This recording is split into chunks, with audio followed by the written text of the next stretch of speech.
Yo, good day sa inyo lahat dyan mga boss repa. Magandang buhay. Kamusta buhay mga bossing? So yon, update nga pala dito. Mag-share lang ako sa inyo bago kami umalis mga boss repa, kasi punta akong Laguna mamaya. Siguro November 1, November 2 or November 3 pa ako makakabalik. Nandun kami sa DR Villa Resort, sa resort ng binan ko. So to, share ko lang nga pala sa inyo mga boss repa yung bengkong nung panglikod na mugs ng Aprilia. Ayun yung Aprilia, nilalamig na yan. So ito, bali na-press ko na siya mga boss repa. Wala na yung bengkong, medyo visible to kung sakaling lalapitan mo, pero pagka malayo hindi naman. Nakikita lang yung palarang ano niya, gas. So yan, wala na siya mga boss. Ang ginawa ko, ininitan ko to ng slight, very slight around the area, tapos saka ko pinres mga boss. Yan, yan. Wala na yan. Kung meron man, maliit na lang kasi hindi naman natin mape-perfect, pero decente naman yung pagkaka-press natin. The good thing about na meron tayong press machine mga boss, hindi na tayo lumabas at para magbayad pa. So soon, tanggap din tayo sa may mga problema rin na kaya pang ayusin. Wag lang sa pamilya at sa financial, lalo na parehas tayong may problema dyan mga boss. So yun, sa mga may problema sa T-post, hindi ko pa nasusubukan. Sa connecting rod crankshaft nasubukan ko na mga boss. Effective naman overall. Review natin dito sa press machine na to, which is hindi ko maalala kung sa Lazada o Shopee ko siya binili. Shopee Pay yata to o Lazada Pay Later. Basta yun, nasa 7,750 price ito, tapos nasa 10,000 na kapag ka nag-Shopee Pay or Lazada Pay Later ka kasi may interest. So yun, may tubo. So ito 32 tons nga pala tong jack na pinili ko, kaya medyo mas mahal siya ng konti. At yung settings kapag nando sa baba mga boss repa, medyo nahihirapan na siyang makapress, wala na yung cranking power ng jack natin. So ang makikita nyo naman, yung lapagan nilapit ko doon sa bandang press, kaya medyo mas lumakas siya. Pero kung medyo malayo at malaki, I think medyo kailangan nyo magdagay ng extension bar para mag-press, magkaroon ng lakas tong ganitong press. So yun, dako naman tayo rito mga boss. Yan, nakapagpalit na rin ako ng cable, throttle cable. At the same time, hindi ko pa napatakbo. Galing dito, sinurprise visit ako kahapon ni Boss E. At chinek niya lang, Bon Voyage, pabalik ata siya ng Bohol. Tapos yun, ito yung Aprilia. May mga boss, nakaubad pa rin siya at andun yung kaha. Hindi ko pa rin natataputan. Alam niyo naman, short budget pa nga. So, ito yung D1 natin na Porsche. Maraming salamat doon sa taga Negros. Sold na to mga boss repa.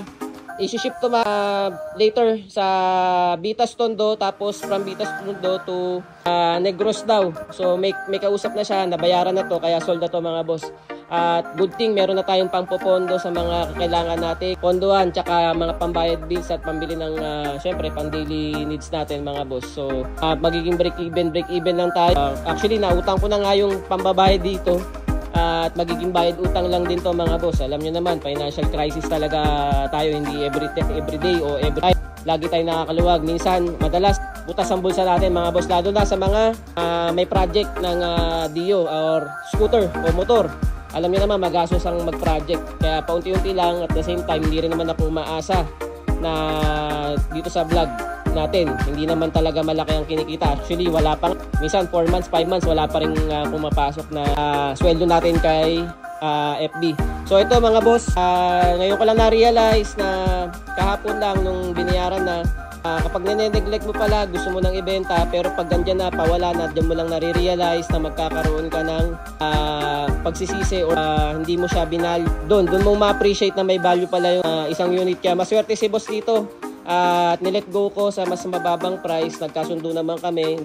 Dinisclose ko rin yung mga problema, kagaya nung sinabi ko sa kanya yung mga bawat issue. Mga minimal issue na lang talaga to mga boss, at bagong-bago pa yung engine. Pinakita ko nga rin sa kanya kahapon na kinickstart ko 1 to 2 kick lang, basta't naka-choke o choke mo, okay naman.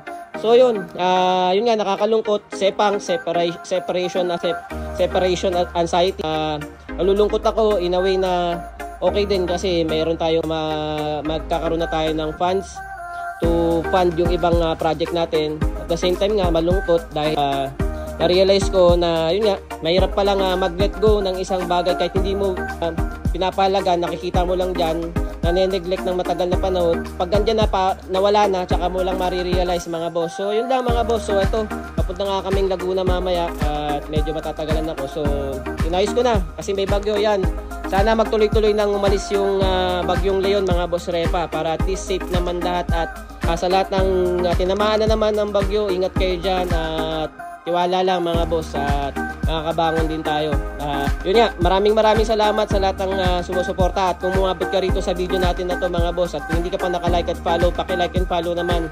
Malaking tulong sa atin yan at para mas ganahan pa tayo at mas ma-inspire pa tayo at makapag-inspire pa tayo ng mga newbie rin na kagaya ng mga pinagdadaanan natin. Soon, mag-share din ako sa inyo sa mga ibang build ko para makita nyo at ano yung mga struggle natin na pinagdaanan kapag nagbi-build tayo or mubuo tayo ng isang unit. So yun lang, magandang umaga, tanghali, hapon, gabi at madaling araw sa inyong lahat dyan kung nasan man kayong lupalop ng at ingat kayo palagi mga boss Repa. Shoutout sa inyong lahat.